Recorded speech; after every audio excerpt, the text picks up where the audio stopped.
am your fabulous godmother.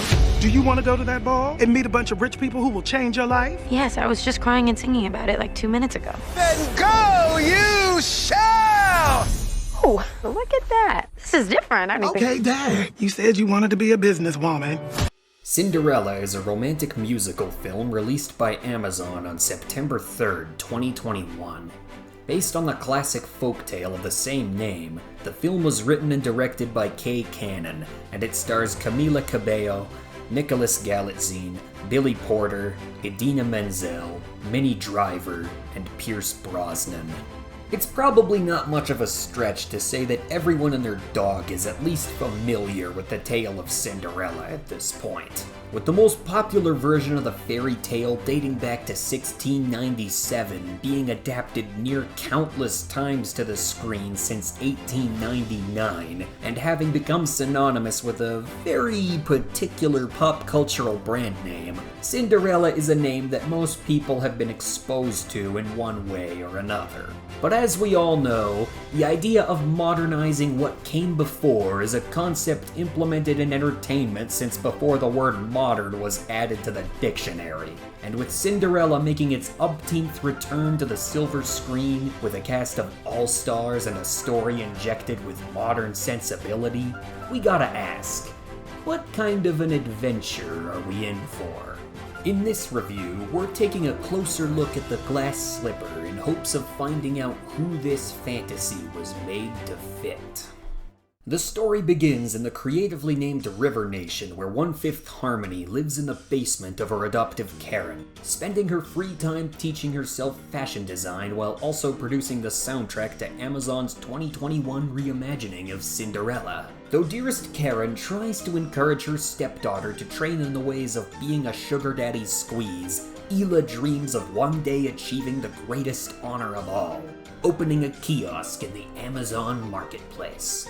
Meanwhile, the prince of the land, who from this point on will be referred to as Corey, is having a hard time living up to the expectations of his father, James Bond. As it turns out, being the crown prince of MI6 is something Corey doesn't much care for, and at a State of the Agency address, he falls in love with Alayla when he sees her showing off her bouldering skills on a bust of his dad. After cosplaying as Jack Sparrow, Corey goes into the town square where he bumps into Camilla trying to take on Calvin Klein in clothing sales since she left all of her mixtapes at home. After becoming her first customer, Corey invites Chamomile to Palace and Chill so that he has an excuse to not go to his own party. Cinderella accepts and proceeds to enter a montage where she aims to make an outfit that will make her the baddest bitch at the ball. But apparently Mommy Karen is a cougar, both in thirst and in unflinching ruthlessness, ruining Elia's dress mere minutes before they have to go to the ball. After belting out a billboard-topping ballad about her state of town bad, Camilla is visited by a shapeshifter who bestows upon her a dress composed of flower petals, masking tape, and faith, as well as bestowing her janky CGI pet mice with the ability to wear suits and make passing attempts at comedy. Cindy is taken to the ball, where Corey is already in the midst of defending against wave after wave of brightly colored suitors. While Delilah is off looking for Corey, she runs into the Queen of Wakanda, who, after being impressed that her outfit is somehow staying in one piece, offers her gainful employment as a tailor, dressmaker, cloth sewer person. After this earth-shattering plot point, Chella stumbles into the middle of Corey ruining his own party, and in doing so saves the night by making yet another catchy serenade that will definitely be an earworm for the audience, wink wink nudge nudge. Though the two seem to be hitting it off at the end of the night, Calamaria rejects Corey's proposal to be his queen, wanting to instead get in on the sweet, sweet world of fashionable nanotech overseas. As the clock strikes midnight, the masking tape dress begins to fail, and El Camino is forced to make her escape back to the basement. But not before she leaves a clue to her identity that you will never see coming. The next morning, Caliente is approached by Caranosaur, who proceeds to regale her with the depressing single mom origin story before discovering the glass slipper that she'd been wearing the other night. Putting two and two together, Mommy Dearest tries to twist Cammy's arm into marrying the man of her dreams, but after getting static, decides to marry her off to the greaser from the farmer's market instead. After the earth-shattering revelation that James Bond hasn't been James Bond for a while now, James Bond retiree number 5 tells Corey, "Do whatever you want, mate. Your sister can cover for you, because it turns out she's been implementing a 5-year plan for the kingdom this entire time." And with those words of encouragement, Corey becomes a reverse door salesman, where he goes shopping for chart-topping wifey material at the locals' houses. Meanwhile, Corellia manages to escape the clutches of Karen with the help of her CGI mice, proceeding to run through a paddock so that she isn't late for her meeting to discuss a crossover with Marvel. However, she is accosted by Corey mid-frolic, and the two patch up their misunderstandings before having a kissy-wissy moment and managing to make it just in time for Estella to sign her life away on the dotted line. In the final moments of the movie, Corey and Gorillas get together in love and stuff since marriage is for boomers, and the entire town erupts into song, which allows Ellie to tell her cougar stepmom to quit being a bitch, and for the magical fashion sprite to fly up into the sky and voice over us into the credit sequence. Alright, in order to proceed to the review part of this review, I need you to do something for me. First, try to imagine a super awkward high school stage production. Now stick that play on a bunch of leftover sets from Boardwalk Empire. Now steal the costumes from the Hunger Games, then stick a corkscrew through both of your eardrums. Congratulations, you just recreated Cinderella 2021. The head of the distribution company gets to go to space, and all you're getting is this lousy review. Credit where it's due. If eye candy is what you're here for, then look no further. The costumes are easily some of the most colorful and extravagant looking things you'll likely see this year. You can tell a lot of effort went into making these as eye-catching and aesthetically appealing as possible. Even the more plain costumes have a pretty detailed and stylistic look to them, so the movie absolutely deserves props for giving it its all on appearance. However, I doubt that we're likely to see an unexpected influx of dresses and royal-looking garb flooding the marketplace online, especially not coming from Amazon. No way something like that would happen. The set design is equally impressive. The buildings and common areas again have a very strong aesthetic allure, with the amount of detail put into those spaces such as the castle halls, the town square, and the home of the stepmother, not only making the places feel grand and fantastical, but also like they're places that are actually lived in. The movie makes pretty good use of its settings too, with little details like the bust of the king in the courtyard, the paintings within the castle, and the shop fronts in the town square, all helping the story along and developing certain aspects of the characters and the lives they live.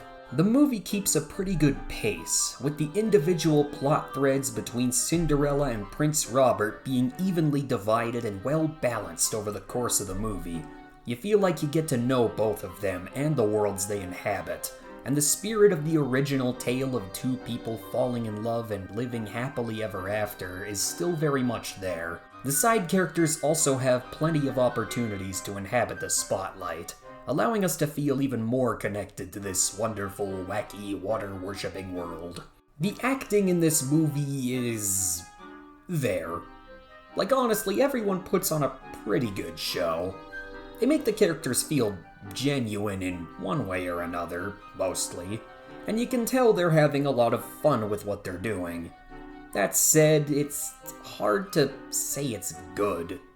It's nothing to really do with them, there's something off. Hard to say exactly what, but something's like holding them back. Something like... oh yeah, now I remember.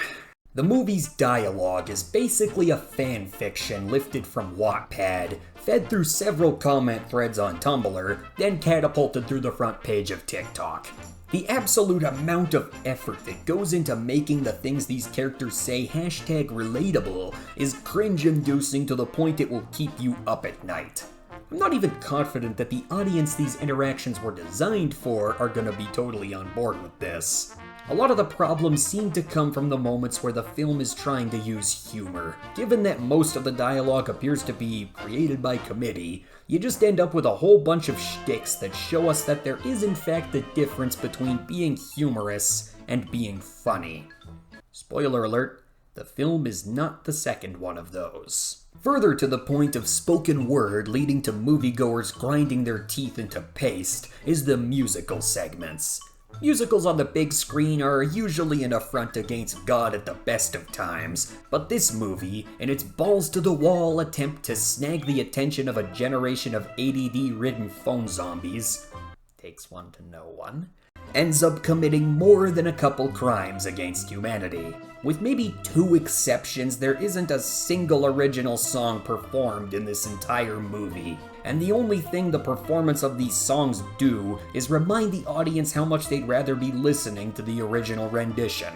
I mean, I honestly don't understand how even after casting a talented career singer and an icon of Disney musical pieces, and drawing on songs like Seven Nation Army, Somebody to Love, Material Girl, and Ed Sheeran's Perfect, you somehow end up less enticing than somebody drunk on 4 pitchers of soju attempting to slur their way through Bohemian Rhapsody at a discount karaoke bar. And don't even get me started on Pierce Brosnan. My sweet, sweet prince, why did you let them do this to you? The piece de resistance of this insanity, though, is without a doubt the CGI. And considering there's only like a couple of moments where it's used, that's saying something.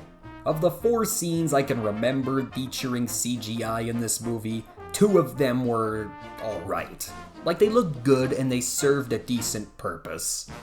Then there are the other 2 moments, one of which involves bringing life to mice by copying and pasting the mouse mocap from Stuart Little. And the other one, well, let's just say that some things are better left on the cutting room floor. The final rating for this fantabulous emancipation of fairy tale fodder is 4 out of 10, though it is able to honor the basic structure of its source material and present some absolutely dazzling set pieces and costumes. Its effort to march to the beat of its own drum doesn't get very far. Given the stiff dialogue weighing down the potential for something special, the lack of originality present in the musical part of the musical, on top of other highly unusual creative choices, the hopes and dreams for this retelling are doomed to stay planted firmly on the ground. At least until one of the big studios decides to take another stab at the tale of Ella the Cinder. See y'all again in 2024. That's all we've got for today. Thanks for stopping by. If you feel it's worth the while, consider liking, sharing, or subscribing. And if there's a movie you want to see reviewed, leave your suggestions down in the comments. Also, if you're feeling especially generous, consider following me on Twitter @IUntrained for updates and other nonsense. There's plenty more to come, so if you care enough to return for it, then I'll see you when I see you.